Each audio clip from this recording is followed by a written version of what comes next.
I'm delighted to have you as part of this community. Welcome, welcome, welcome. Thank you for joining us on this exploration of Si Kaddour Benghabrit. We hope you find it enlightening. Abdelkader Ben Ghabrit, 1 November 1868 – 24 June 1954, commonly known as Si Kaddour Benghabrit, was an Algerian religious leader, translator and interpreter who worked for the French Ministry of Foreign Affairs. He was the first rector of the Great Mosque of Paris. He participated in the Algeciras Conference of 1906 and the negotiations leading to the Treaty of Fes of 1912. He headed a French diplomatic mission to Mecca in 1916 to facilitate the Hajj and convince Hussein bin Ali, the Sharif of Mecca, to break with the Ottoman Empire and join the Allies in exchange for the recognition of his caliphate by the Maliki Muslims of the French colonial empire. During the occupation of France, he hid and saved Jews in the basements of the Grand Mosque of Paris. Alongside Abdelkader Mesli, he joined the resistance and protected numerous victims, sometimes estimated to be more than 1,000. He was awarded the Grand Cross of the Legion of Honor 1939 and was a recipient of the French Resistance Medal with Recette 1947. Let's now enter the realm of biography and discover the fascinating stories it has to tell. Si Kaddour Benghabrit came from a prominent Andalusian family of Tlamacan. After his secondary education at the Madrasa Thalibiyya in Algiers and the University of Al-Qarawiyyin of Fez, he started his career in Algeria, in the field of judiciary. Benghabrit received the typical education of the son of a Muslim notable in the Maghreb at the Madrasa, memorizing the Quran and learning classical Arabic, the language of the Quran, which is very different from modern Algerian Arabic. At the same time, he also received an education that reflected the ideology of France's mission civilisatrice civilizing mission, under which France would civilize the Algerians by assimilating them into the French language and culture. Benghabrit was a Francophile who embraced the ideal of France's mission civilisatrice in Algeria, and as such he was deeply loyal to France and its values. The American historian Ethan Katz described Benghabrit as bicultural, a man who was equally comfortable with both aspects of his identity as French and Muslim, who moved seamlessly between the cultural worlds of France and the Maghreb. As a cosmopolitan, sophisticated man, able to straddle two very different cultural worlds, Benghabrit was able to make himself useful to those who held power, and in turn he came to enjoy power. In 1892, he became assistant interpreter at the legation of France to Tangier. He served as a liaison between North African officials and the French Ministry of Foreign Affairs. He served as chief of the French legation in Tangier in the period 1900–1901. Benghabrit was fluent in Moroccan Arabic, which is closely related to Algerian Arabic, which gave the French legation an immense advantage over the legations of other European powers who lacked personnel capable of speaking Moroccan Arabic, and furthermore he was always well informed about Moroccan affairs.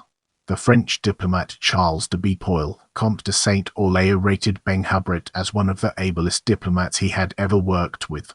In 1901, he served on the Franco-Moroccan Commission to delineate the Algeria-Morocco border. He served the French delegation at the 1906 Algeciras Conference, which formalized French preeminence in Morocco.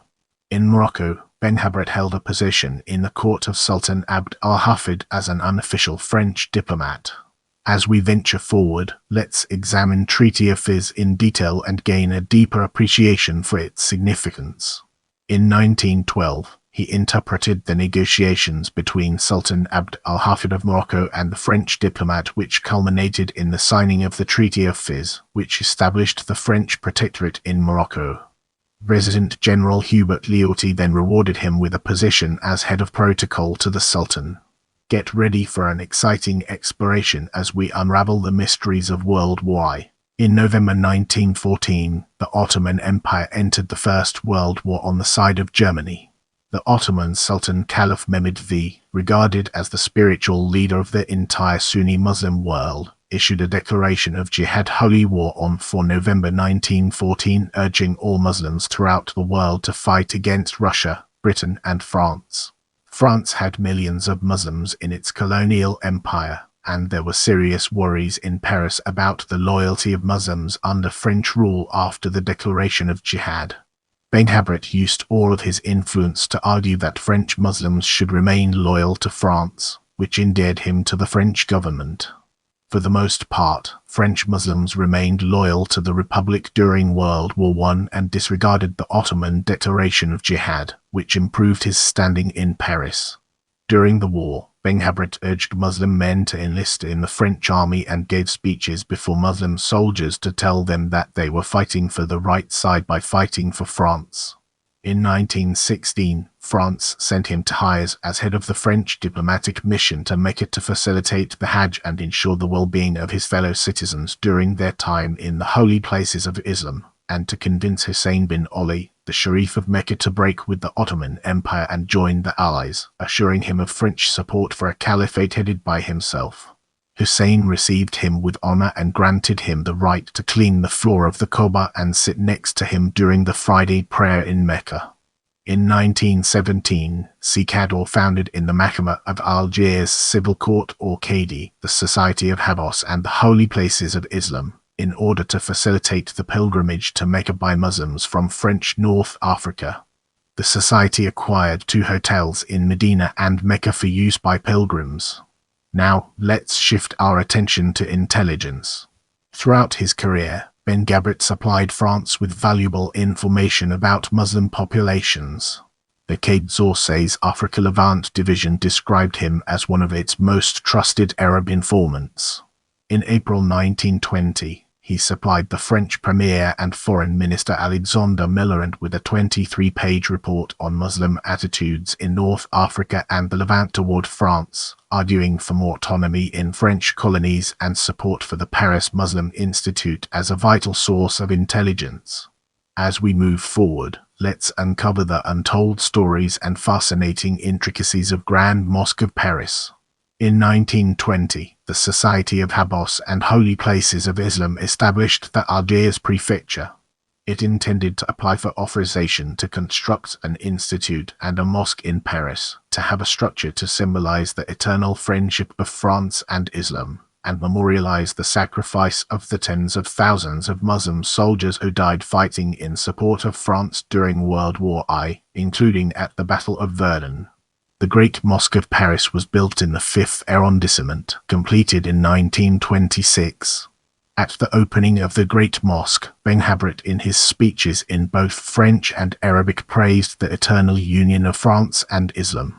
The Muslim Institute of the Paris Mosque was opened in Paris to aid all Muslims living in or visiting the area. It provided services and spiritual direction but also aided people with direct welfare if needed, as well as supporting new immigrants and acclimating them to the city. In the next segment, we'll be exploring World War II and Jews and its implications for our subject matter. A sophisticated man and frequenter of Parisian salons, Benghabrit was dubbed the most Parisian Muslim. During World War I and after the fall of France, Si Kaddour Benghabrit worked to protect his people, both Muslims and Jews, arranging for forged papers for an estimated 100 Jews to certify them as Muslim. He also arranged to have Jewish refugees hidden in the mosque at times of German roundups and transported by the resistance out of the country. Also, he saved the lives of at least 500 Jews, including that of the Algerian singer Salam Halali, making the administrative staff grant them certificates of Muslim identity, which allowed them to avoid arrest and deportation. In addition, during the war in France, many Muslims joined the French resistance movement. In a documentary entitled Mosque of Paris, The Forgotten, produced for the show Racines de France 3 in 1991, Derry Burkini reports that it was the Algerian partisans, mainly composed of workers, who had led the Jews to the Paris Mosque for protection. The mission of these Algerian partisans was to rescue and protect the British SOE agents and find them shelter.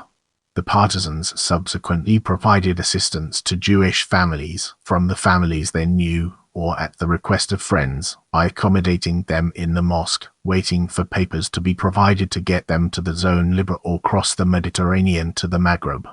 The figures for the number of Jews saved by staying in the Mosque of Paris during this period differ according to the authors.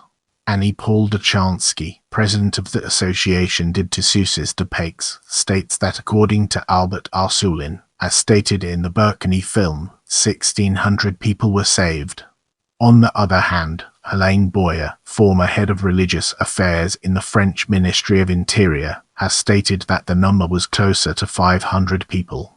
Prepare yourself for an in-depth analysis of legacy and honors in this section. For his contributions, Ben Ghabrit was awarded the Grand Cross of the Legion of Honor. He is buried in a reserved area to the north of the Mosque of Paris, according to the Maliki Rite. The Tissus de Paix, an association of Jewish and Muslim women working for inter-community harmony, submitted a petition in 2005 to Yad Vashem's council to recognize that the Mosque of Paris saved many Jews between 1942 and 1944, and that Yad Vashem should thus recognize Si Kaddour Benghabrit as one of the righteous among the nations. This request remains unfulfilled, as no survivors have been found. Apparently the mosque had worked with false passports. Si Kaddour Benghabrit's efforts to save Salim Halali and other Jews are depicted in the French drama film Les Hommes Libres Free Men, 2011 film, directed by Ismail Farouki and released in 2011. He is played by French actor Michael Lonsdale. Si Kaddour Benghabrit also inspired Mohammed Fekran in his short film Together, released in 2010. The role of the Imam is played by actor Habib Kadi. As we move forward, let's uncover the untold stories and fascinating intricacies of descendants. Nouri Benghabrit Remaun, sociologist and researcher, granddaughter of Si Kaddour Benghabrit's brother, was the Minister of National Education of Algeria. Get ready for an enlightening exploration as we dig into decorations and understand its role in the broader context. Grand Cross of the Legion of Honor, France. With the foundation laid, let's embark on a journey into works.